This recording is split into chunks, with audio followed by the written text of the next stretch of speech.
iman itu seperti kita memegang bara api gitu. Apabila kita pegang itu akan panas, dan ketika kita lepaskan maka iman itu akan hilang. Betul.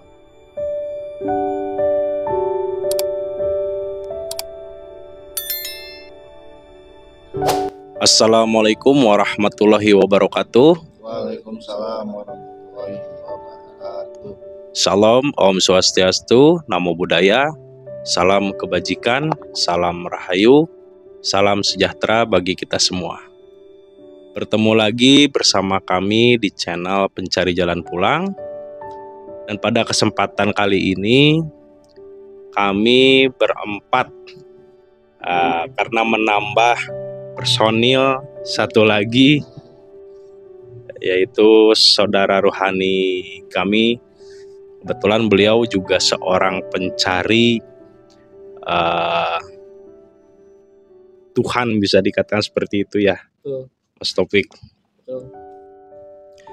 Baik, untuk di video kali ini kami berempat akan berdiskusi dan sharing, tentunya berbagi ilmu di dalam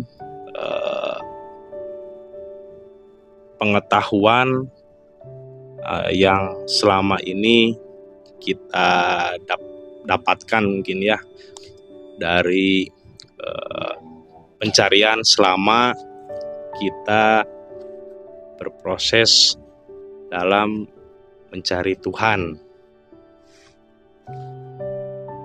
Judul yang akan kita angkat di topik pembahasan video kali ini yaitu adaptasi setelah baiat. Mungkin saya ingin mendengarkan penjelasan terlebih dahulu dari Kang Taufik, bagaimana adaptasi setelah baiat di dalam tarekat yang sekarang sedang dijalani. Mungkin bisa dijelaskan. Silakan. Baik. Terima kasih Bang Denny. Alhamdulillah wa syukurillah, dalam kesempatan kali ini kita bisa bertatap muka kembali, berbagi pengalaman, berbagi pengetahuan, berbagi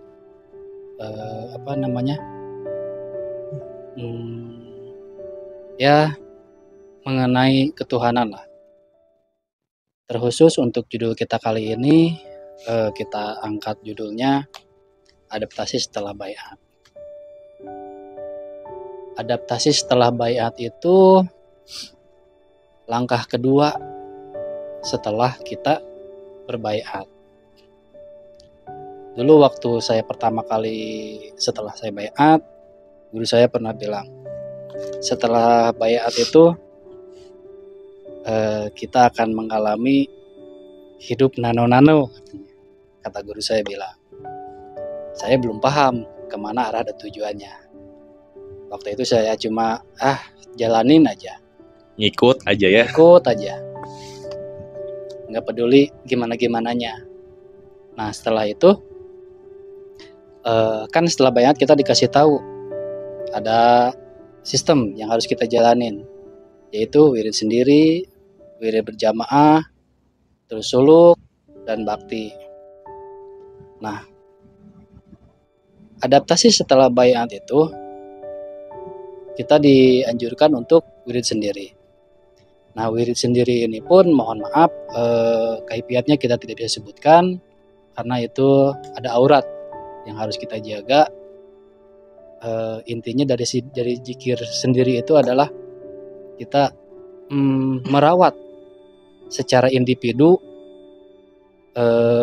nur iman dan nur kitab yang sudah kita dapat melalui baiat tadi secara mandiri lah, secara personal. Karena ibarat kita diberi sebuah biji, katakanlah nur iman dan nur kitab itu sebuah biji. yang baru kita tanam. Nah, setelah kita tanam, otomatis kan kita tidak bisa meninggalkannya begitu aja, harus kita rawat. Harus kita rawat, harus kita siram, harus kita beri pupuk, harus kita jaga dari hama-hama. Sama halnya pun dengan nur iman dan nur kitab itu. Karena mungkin kalau misalkan dari usia tanaman itu usia masih rentan. Harus sering-sering gembleng kita rawat oleh diri kita sendiri. Nah, lewat dari fase itu masuk ke wirid berjamaah. Wirid berjamaah sama, idenya sih di wirid-wirid juga. Cuman ada kaifiat khusus juga. Dan mohon maaf, kaifiatnya tidak bisa kita sebutkan juga di sini. Karena kalau kita jelaskan di sini, takutnya kalau misalkan kita jelaskan ada yang mencoba mempraktekannya tanpa ada pembimbingnya, itu sangat bahaya. Cuman bedanya itu kalau kita wirid berjamaah dilakukan secara bersama-sama. Nah, ibarat kita kalau misalkan punya tanaman, kalau kita rawat bersama-sama, kemungkinan terjaganya itu lebih besar ya, lebih besar, maksimal. lebih maksimal karena kita menjaga bersama-sama. Tanaman ini kita rawat juga, tanaman yang orang lain kita rawat juga. Jadi kita saling. Kemudian masuk ke fase suluk. Nah, suluk itu intinya sih sama, zikir juga. Cuman lebih khusus lagi. Dan waktunya pun ada waktu tertentunya.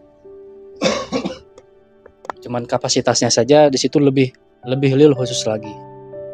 Nah, setelah selesai dari suluk, kita masuk ke bakti.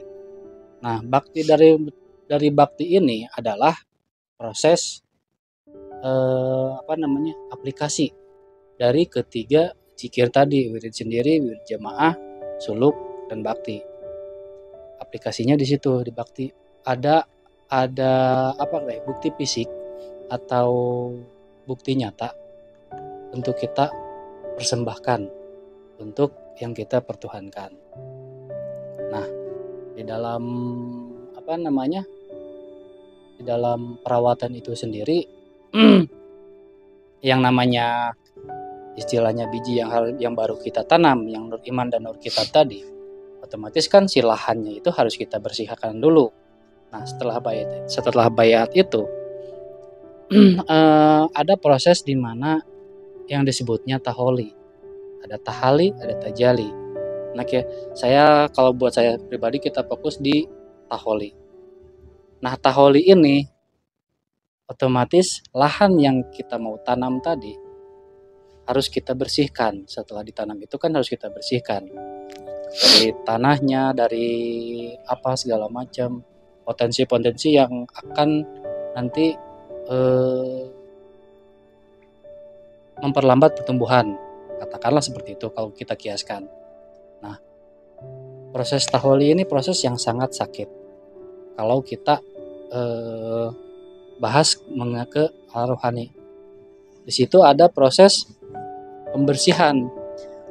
Ibarat kata kalau misalkan pakaian kita kotor, mau masuk ke lemari, otomatis itu harus kita cuci dulu, direndam pakai air, direndam pakai rinso, terus dikucek, habis dikucek diperas, habis diperas baru dijemur, setelah dijemur baru disetrika.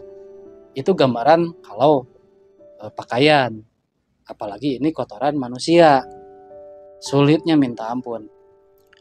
Nah, membersihkannya itu kita nggak bisa sendiri, harus ada guru yang membersihkan, yang menuntun, yang mengarahkan. Nah, itulah proses yang sangat sakit, karena di situ akan dibersihkan dari segala subjektivitas diri kita sendiri, seperti keinginan, terus harapan yang sifatnya duniawi. Nah, setelah dari proses itu, barulah saya yang paham. Ini yang disebut, kata guru saya, hidup kalian akan nano-nano. Mungkin dari pengalaman Kang Topik, sebelum dibaiat dan setelah baiat, apa yang selama ini berkesan gitu pengalamannya? Yang paling berkesan itu pertama setelah baiat. Yang setelah baiat itu setelah selesai pagi-pagi, saya selesai baiat,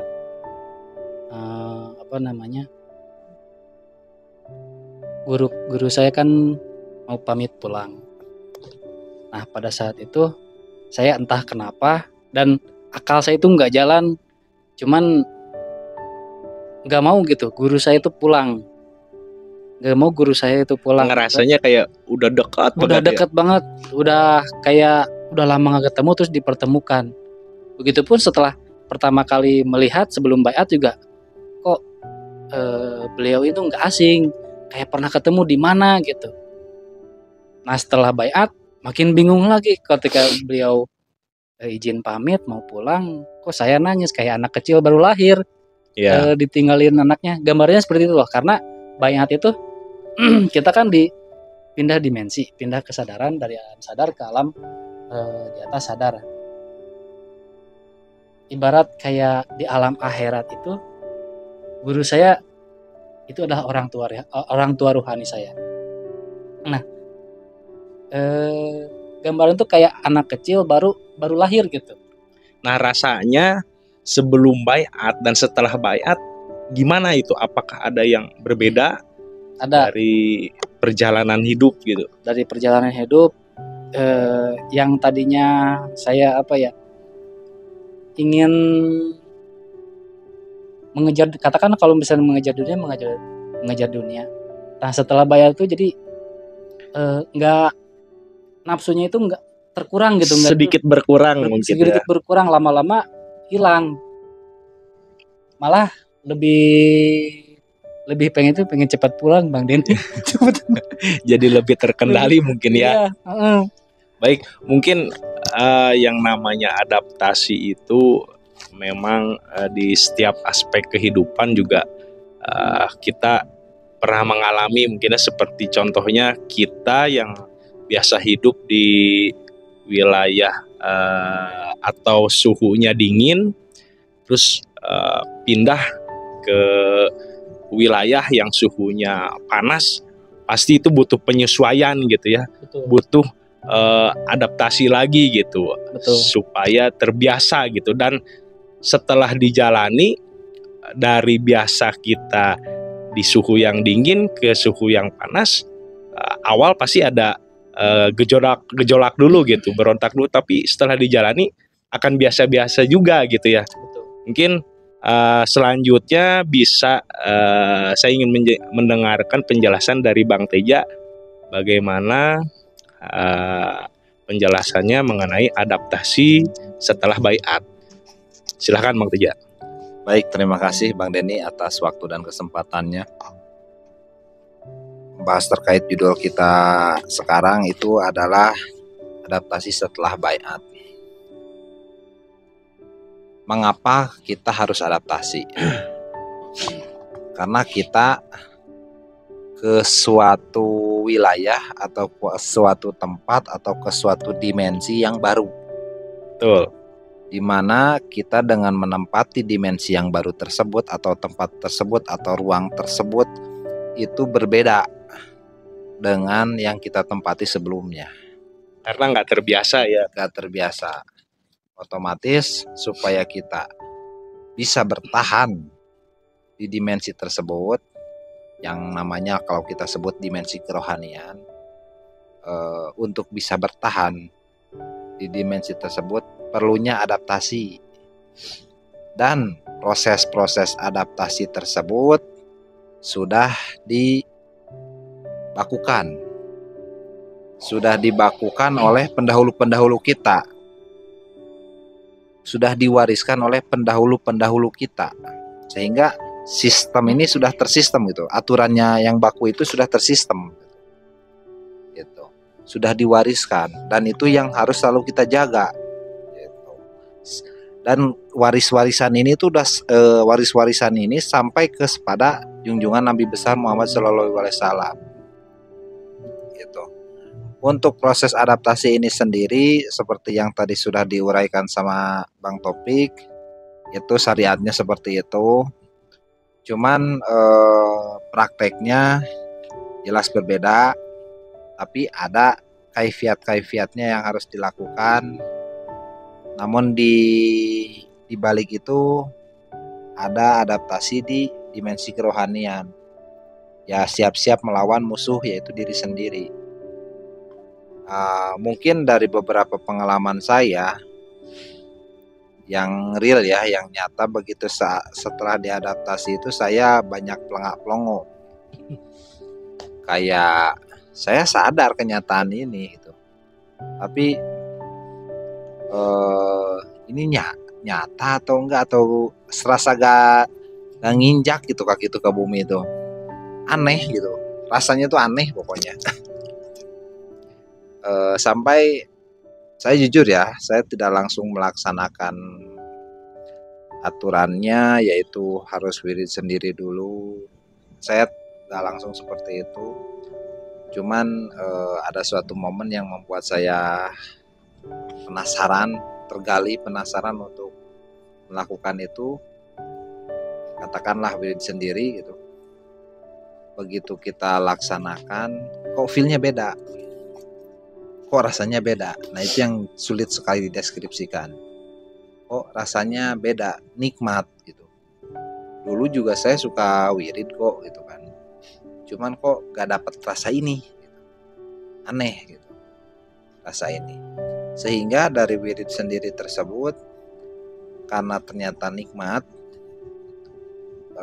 katakanlah membuat masalah dunia saya hilang jadinya gitu kan. Saking nikmatnya itu wirid sendiri. Ada sistem yang kedua, yaitu wirid berjamaah.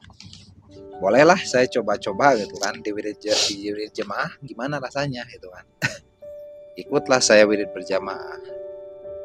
Dan alhamdulillah saya mendapatkan rasa yang lebih daripada saya laksanakan wirid sendiri. Ini kok lebih enak gitu.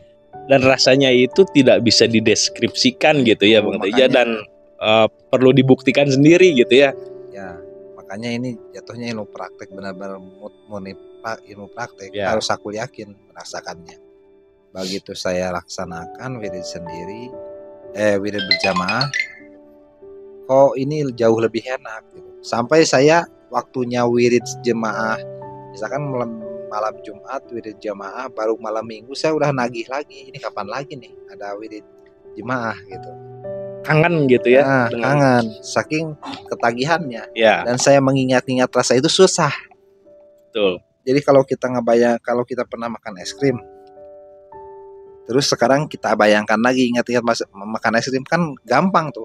Ya. Langsung hadir lagi rasanya dengan saya menghadirkan sifat wujud es krim, saya bayangkan makan, ingat saya rasanya. Tapi yang anehnya di situ, begitu saya pengen mengingat rasa nikmatnya wirid berjamaah atau wirid sendiri itu susah dibayangkan, gak kebayang sama akal kita. Ya. Susah sekali gitu. Akhirnya mau gak mau, cara saya mendapatkan rasa itu lagi, saya harus melakukan wirid jamaah lagi gitu. Dapat lagi rasanya gitu. Harus ada pancingan dulu ya. Iya, harus ada pancingan dulu. Memang karena kita mau, katakanlah kita mau bergerak mendekati Tuhan, itu selalu ada aja masalahnya. Entah saya waktu mau wirid jemaah itu ada hujan yang menghalangi atau apa dan sebagainya. Memang ada perjuangan dulu untuk mencapai kenikmatan itu, walaupun hal sepele ya. Tapi begitu kita lalui pada saat wirid berjamaah, oh ini loh, lebih nikmat lagi, lebih nikmat. Nah, karena sering saya merasa kenikmatan itu, akhirnya apa, saya candu gitu. Dan saya penasaran, getaran tuh pengen suluk gitu. Saya hampir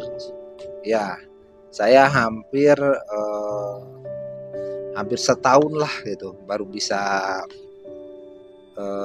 melaksanakan suluk itu, karena saking sering banyaknya mungkinlah wirid berjamaah, ngebet gitu jadinya, pengen suluk gitu kan.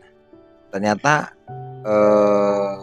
saya ada ditunggangi nafsu juga, sehingga proses saya pada saat suluk itu mau suluknya gak berjalan lancar. Begitu saya dapat jalan lancar untuk suluk itu ketika saya menyerah, ketika saya ya sudah, mungkin saya tidak berizki untuk suluk gitu kan. Mungkin saya satu-satunya murid yang tidak akan pernah bisa suluk, tapi saya terima keadaan ini dan saya merasa cukup dengan kenikmatan di wirid berjamaah saja, karena memang kesulitan saya di waktunya gitu kan. Karena suluk itu adalah zikir intensif, beda dengan zikir yang lain, itu benar-benar dipadatkan gitu kan.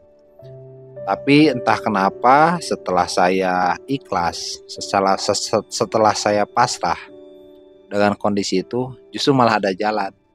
Gak disangka-sangka, akhirnya saya berizki, diizinkan oleh guru untuk melaksanakan Karena suluk. kita udah pasrah ya Bang Teja ya.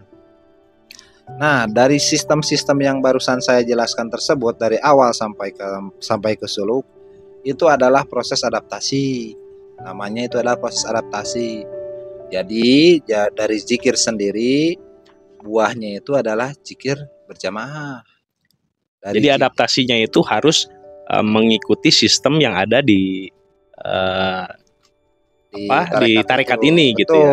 Karena ternyata sistem itu adalah sistem yang sudah dirumuskan dan yang paling efektif gitu. Ya. Sehingga dipadatkan, dirumuskan, dikonsepkan secara baku. Oh ini sistemnya, dan diwariskan gitu. Makanya kita wirid sendiri, berbuahlah jadi wirid berjamaah. Wirid berjamaah berbuahlah jadi gelombangnya pengen ke suluk gitu kan. Nah dari suluk gitu kan, sampai kita berbuah, syukur-syukur alhamdulillah kita berizki berbuah, ternyata timbullah cinta. Nah cinta, dari situlah karena cinta akhirnya kita terjadilah persembahan kepada yang kita cintai. Betul. Gak mungkin kita memberikan persembahan kalau gak kita cintai. Berarti alasannya bukan karena cinta kalau kita memberikan persembahan, ada motivasi yang lain. Kalau motivasinya bukan karena cinta, berarti kembalinya pun bukan karena cinta juga. Nah pada saat itulah disebut posisinya kita berbakti atau berkorban. Ada yang kita korbankan, entah waktu, tenaga, harta, pikiran dan sebagainya. Kenapa? Kita tahu rasanya setelah kita berkorban.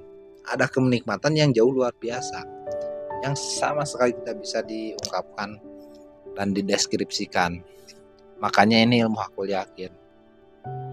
Itu serangkaian kegiatan-kegiatan yang tersistem tersebut, itulah yang disebut adaptasi. Buahnya biasanya meningkat gitu. Ada buah dari yang pertama, ketiga, keempat dan seterusnya gitu. Mungkin sementara itu Bang Denny. Baik Bang Teja, saya sampaikan. Terima kasih atas penjelasannya. Mungkin selanjutnya bisa berbagi pengalaman atau pengetahuan yang mungkin bisa di-share buat saudara-saudara semua dari penjelasannya Kang Teguh. Silahkan Kang Teguh. Baik Bang Denny, terima kasih atas waktunya. Terima kasih Bang Topik, Bang Teja yang sudah memberikan penjelasan. Adaptasi setelah baiat ya. Jadi ketika kita sudah terizinkan masuk ke alam ruhani itu, berarti yang diadaptasikan itu adalah ruhani kita, yaitu alam di dalam diri kita, atau biasa disebut alam mikrokosmos, di mana di dalam diri kita itu yang semulanya orientasinya tentang harap, ego, keakuan, nafsu dan lain-lain itu, kita harus bisa menundukkan itu. Dan dalam adaptasi itu kita ibarat menjaga lilin, di mana si lilin itu kita harus menjaganya agar tidak padam. Betul. Dari gangguan-gangguan apapun. Nah, dalam adaptasi itu ya kita harus betul-betul berjuang gitu, agar kita bisa masuk ke tahap-tahap metodologi selanjutnya. Dalam perjuangan itu ya kita harus bisa melawan diri sendiri, di mana yang asalnya kita ketika mendapat suatu hal atau yang tidak menyenangkan, mengenakan, kita harus bisa menerima, yang tadinya berontak harus bisa lunak gitu kan. Nah, dari situ nanti kita akan terkondisi dan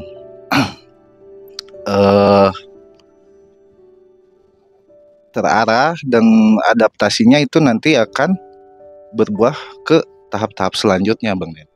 Mungkin begitu yang bisa saya tambahkan. Ya, terima kasih Bang Teguh. Mungkin ada lagi yang ingin disampaikan atau ditambahkan mengenai pembahasan video kali ini dari Kang Topik atau Bang Teja? Silahkan, Topik. Ada sedikit ya, mungkin untuk mempermudah analogi atau penjelasan mengenai analisanya, kita ambil ibarat seperti balon lah. Seperti balon. Balon kalau kita isi oksigen, dia nggak akan naik. Masih tetap aja terus di bawah. Nah, di bawah itu maksudnya di sini. Di bawah itu maksudnya di sini. Ibarat ini balon, ini batas kesadaran. Karena kita sudah dibaiat, misalkan ini balon. Karena kita sudah dibaiat, kemudian ditanamkan nur iman dan nur kitab. Nah, balon itu akan pindah ke sini. Naik ya. Nah, naik. Jadi kondisinya itu ada di kesadaran yang lebih tinggi. Nah, karena kita si balon ini ada di sudah ditanamkan nur iman dan nur kitab. Katakanlah si nur iman dan nur kitab itu adalah massa jenis yang lebih ringan daripada oksigen, yaitu misalkan contoh helium. Nah, helium. Nah, si balon ini kalau kita rajin merawatnya, misalkan dengan nur iman dengan zikir diri sendiri, berjamaah, sholat dan bakti, kita rawat itu terus menerus. Nah, lambat laun otomatis kan heliumnya itu kan bertambah, nur iman dan kita bertambah. Otomatis si balonnya juga ini akan naik, Ikut terus naik juga naik, ke atas. naik. Nah, sampai suatu kondisi di mana balon itu terhenti, kondisi sekitarnya itu semuanya helium. Jadi, nah, sampailah balon itu pada seluruhnya itu helium, otomatis si oksigennya itu menghilang, sudah tidak ada lagi. Nah, ibaratnya begitulah. Kalau kita adaptasi, terus merawat, terus kita jaga si dimensi kesadaran kita sendiri, otomatis akan mi'raj kalau kata bahasa dalam Al-Quran itu. Cuman kita permudah aja, naik dimensi, otomatis si kesadaran juga akan terus naik sampai satu kondisi si balon ini ketemu dengan Tempatnya lah ya. itu ya helium semua. Nah, sedangkan adaptasinya itu kalau secara teori mungkin artinya gampang, diri sendiri, berjamaah, sulut dan bakti itu gampang. Tapi nyatanya kalau kita cari, kita guar perjalanannya Nabi Muhammad sendiri, dakwahnya itu kan sampai 23 tahun, sehingga Islam bisa sampai ke 1/3 dunia Islam sudah masuk. Nah, itulah perjalanan adaptasinya, perjalanan dakwahnya, adaptasinya, sehingga berbuahlah dari adaptasi itu sampai ke kita sekarang ini, metodologi, terus wasilahnya sampai ke sekarang. Kalau bukan Tuhan sendiri yang menjaganya, metodologi ini nggak akan sampai, malah rusak. Mungkin itu Bang Denny.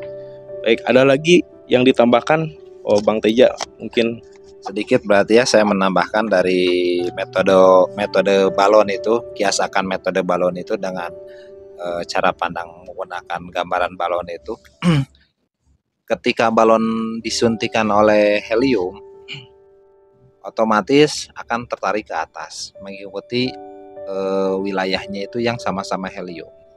Nah, di situ ada dikiaskan ada tali. Tali itu dunia.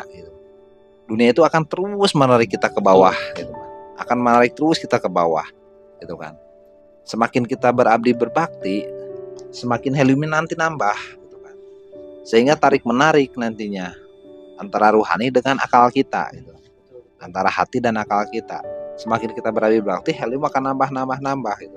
Helium itu dikiaskan Al-Quran lah, kias nih ya, kias Al-Quran. makanya Al-Quran Qadim akan terus bertambah gitu kan.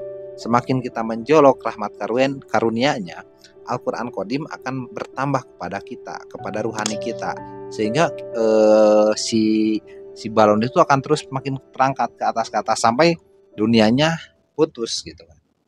Memang adaptasinya sulit karena yang namanya kita manusia akan sangat tergoda lah oleh dunia. Dan kita juga sama-sama belajar ya. Betul. Akan tergoda yang namanya dunia. Sehingga supaya kita bisa terjaga dari godaan itu, ya mau gak mau kita harus terus menggandeng yang lebih kuat dari penggoda itu gitu. Yang mana penggoda itu dikiaskan sebagai iblis. Sebenarnya kan iblis sendiri itu kan gelombang yang masuk kepada kita gitu kan. Supaya kita bisa terjaga dari gelombang itu, ya kita harus menggandeng gelombang yang lebih kuat gitu, yaitu gelombang frekuensi Tuhan gitu. Ya mungkin seperti itu aja Bang Denny. Baik, terima kasih penjelasannya dari semua saudara-saudara saya. Sedikit saja saya ingin menambahkan dari judul yang kita bahas, yaitu adaptasi setelah baiat gitu ya. Kalau menurut saya, adaptasi setelah baiat itu ibarat kita dihidupkan, diberikan api gitu ya. Api itu adalah iman gitu. Nah, seperti yang disebutkan di dalam sebuah hadis,